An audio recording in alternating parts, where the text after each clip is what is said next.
Students, आज का जो हमारा क्वेश्चन नंबर 11 चैप्टर 5 फ्रिक्शन का स्टार्ट करेंगे। सबसे पहले देखें कि हमारे पास है एक यूनिफॉर्म लैडर है। वो कहाँ है? इन इक्विलिब्रियम में, जिसका एक एंड हॉरिजॉन्टल प्लेन में है, जिसका दूसरा जो एंड है वो स्मूथ वर्टिकल वॉल से है। अब एक मैन है, वो क्लाइंब करता है लैडर पे। शो दैट, हमने ये शो करना है कि जो मैन है he cannot go he cannot climb half of the way। तो वो आधे रास्ता जो होता है उससे ज्यादा नहीं चढ़ सकता। he cannot climb more than halfway। तो वो आधे रास्ते से ज्यादा उस सीढ़ी पे नहीं चढ़ सकता। आधा मतलब क्या? हाफ क्या होता है? अगर हम इधर एक रफ में सीढ़ी बनाए तो उसमें अगर मैं आपको दिखाऊं, अगर ये देखें, ये हो जाएगी आपकी लैडर। सही है।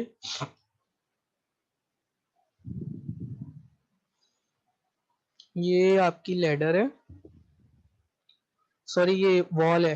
ये this is your smooth wall. Her smooth wall के बाद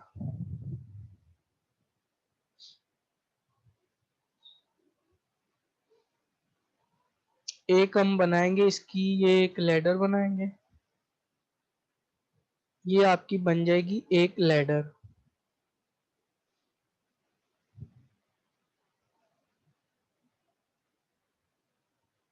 ये इसका हॉरिजॉन्टल प्लेन है। इसको मैं अगर यहाँ पे लिखूं, एक न्यू शीट लेके स्लाइड पे,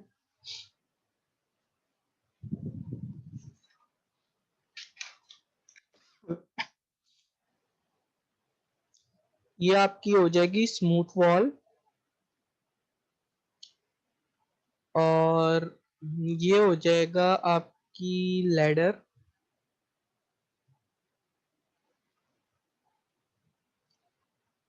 और ये हो जाएगा आपका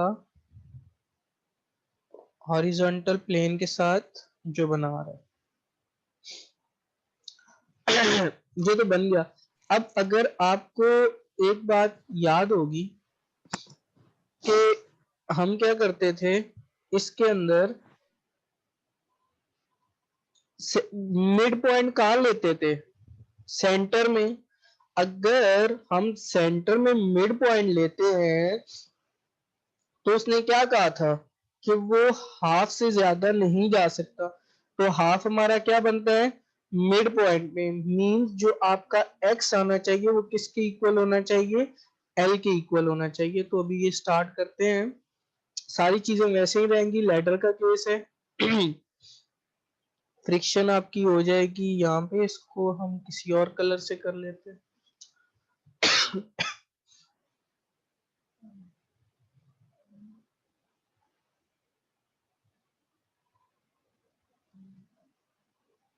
ये वॉल की आ जाएगी नॉर्मल रिएक्शन। और ये आ जाएगा मिड पॉइंट किसका?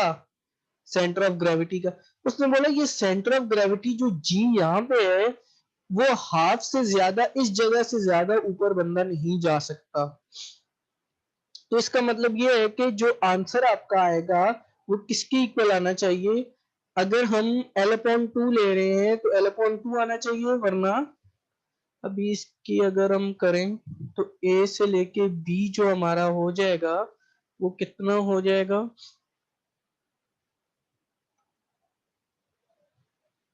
2L।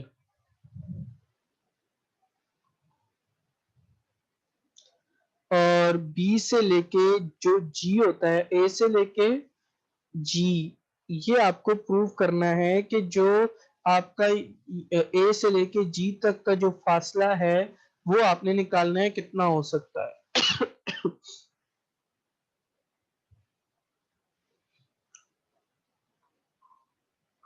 ये तो आपको हो जाएगा गिवन। ये आपने खुद लेट भी करना है। अच्छा, चीजें कैसे कैसे हैं आपने वो काम वैसे ही करना है। यहाँ पे आपका क्या आ जाएगा? Mu R. यहाँ पे आपका आ जाएगा आर। और यहाँ पे क्या आ जाएगा? एस आ जाएगा क्योंकि ये वॉल का नॉर्मल रिएक्शन है। यहाँ पे क्योंकि स्मूथ वॉल है तो यहाँ पे कोई दूसरी जो फोर्स ऑफ फ्रिक्शन है वो तो होगी नहीं।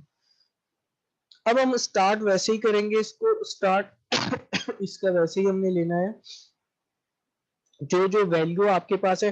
अच्छा, एक बात और इसके अंदर जो आपने देखी होगी कि आपके इस वाले में आप क्वेश्चन में आपको एंगल कहीं भी गिवन नहीं है। पहले क्या होता था कि वो दिया होता था कि हमारे आपके पास एक स्मूथ वॉल है या रफ वॉल है, एक आपके पास लैडर है जो हॉरिजॉन्टल के साथ एक एंगल बना रही है, जिस एंगल को अल्फा या 45 65 60 इसका नाम देते थे। लेकिन इस क्वेश्चन में आपको ऐसा कुछ भी नहीं दिया हुआ। इसका मतलब ये हुआ कि आप सबसे पहले क्या निकालेंगे, इसका थीटा निकालेंगे। जब आप इसका थीटा निकालेंगे तो उसके बाद ही हम जो है नेक्स्ट आपका जो काम शुरू करेंगे, टेकिंग, वो सारी चीजें बाद में लेंगे। पहले इसका एंगल निकालेंगे। इसमें दो काम होंगे। पहले तो आप देख लें पैरेलल और परपेंडिकुलर जो फोर्सेस होंगी उनको हम क्या करेंगे, एक दूसरे के इक्वल। पहले हॉरिजॉन्टल पे आओ, एस इक्वल्स टू क्या हो जाएगा, म्यू आर हो जाएगा। ये तो होगी कौन सी फोर्स, पैरेलल। और W किसके इक्वल हो जाएगा, R के। तो अब हम R की वैल्यू उधर पुट कर सकते हैं इक्वेशन नंबर 1 में, S equals to mu W। तो ये इक्वेशन नंबर 3 बना दीजिएगा। इसको हम बना देंगे इक्वेशन नंबर 3 बना देंगे। और अब हम ले लेंगे मूवमेंट और यहाँ पे लिखेंगे taking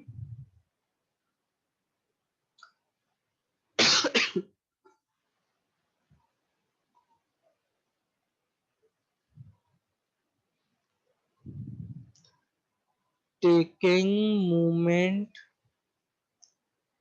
about point A. About point A से हमने क्या लेना है, एक मूवमेंट को लेना है। अब मूवमेंट को लेने के लिए हम क्या करते हैं, ए से अगर ले रहे हैं तो म्यू आर और आर, ये तो आपका जो पहला हिस्सा होता है वो क्या हो जाएगा, 0। आर भी 0, ये भी क्या हो जाएगा, 0 के हो जाएगा। अब आ जाओ इसके दूसरे हिस्से की तरफ, माइनस डब्ल्यू एल के। अच्छा, ए से लेके जी तक का तो हमें डिस्टेंस पता है कि वो डिस्टेंस आपका कितना होता है। ए से लेके जी तक का डिस्टेंस एल होता है, हाइपोटेन्यूज। अच्छा, सबसे पहले तो हम इसको क्या करवाते हैं, इसको हम करवाएंगे ये कौन सा हो रहा है, अगर मैं डब्ल्यू ये ले रहा हूं ये वाला हिस्सा, तो डब्ल्यू आपका ये वाला, ये वाली फोर्स अगर ले रहा हूं तो अबाउट पॉइंट ए के, तो ये कौन सी है, क्लॉकवाइज है एंटी क्लॉकवाइज, तो ये आपकी हो जाएगी क्लॉकवाइज हो जाएगी। अगर क्लॉकवाइज है तो मैं क्या करूंगा, लिखूंगा माइनस का डब्ल्यू। अब हमने लेना है कि ये साइन थीटा है या कॉस थीटा है, कॉस थीटा होगा क्योंकि ये एंगल तो एक बन रहा है लेकिन यहाँ पे कोई एंगल नहीं है। और ये जो हमारा डिस्टेंस है, ये डिस्टेंस हमारा क्या हो रहा है, कॉस थीटा का हो रहा है। अगर मैं आपको इसको यूं करके बताऊं, ये वाला, ये डिस्टेंस आपका क्या हो रहा है, हैज अ बेस हो रहा है। तो बेस के लिए हम क्या लिखते हैं, ये बताया भी था, फोर्स इनटू परपेंडिकुलर डिस्टेंस में दो चीजें आ जाती हैं, या बेस आता है या परपेंडिकुलर आता है। अब हम लिखेंगे एल, एल के बाद क्या लिखना है, कॉस थीटा, क्योंकि इसमें पहले क्या आप निकालोगे, थीटा। अब दूसरी पे आ जाओ, दूसरा क्या है, एस। एस कौन सा है, क्लॉकवाइज है एंटी क्लॉकवाइज है, तो ये हो जाएगा एंटी क्लॉकवाइज। तो मैं यहाँ पे इसका भी लिख लूंगा, साइन आएगी प्लस की, फोर्स ले रहे हैं एस, अगर हम एस ले रहे हैं फोर्स तो हम उसके लिए दूसरा क्या कर लेंगे यहाँ पे, क्योंकि हाइपोटेनस की लेंथ हमारे पास कितनी होगी, तो मैं इसको मल्टीप्लाई करके लिखूंगा 2l, मल्टीप्लाई 2l। और इस बार इसका डिस्टेंस ये मैं आपको बताता हूँ। इसका ये वाला डिस्टेंस लेने की बजाय मैं क्या कर रहा हूँ, फोर्स यहाँ से ले रहा हूँ और इसका डिस्टेंस परपेंडिकुलर यहाँ से ले रहा हूँ, क्योंकि ये यहाँ पे कोई ना कोई एंगल बना रहा होता है और इसका ये वाला डिस्टेंस भी हो रहा होता है, तो ये वाला डिस्टेंस आपको क्या कर देगा, परपेंडिकुलर। तो यहाँ से मैं इसको लिख लूंगा साइन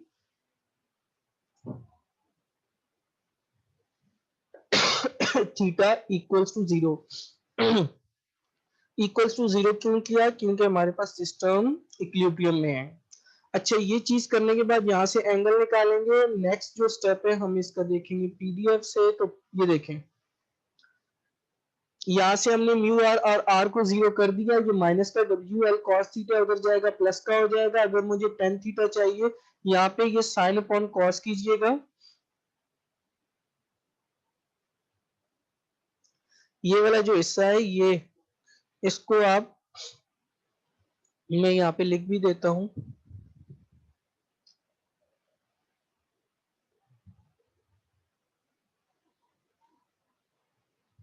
एक मिनट, क्या हुआ?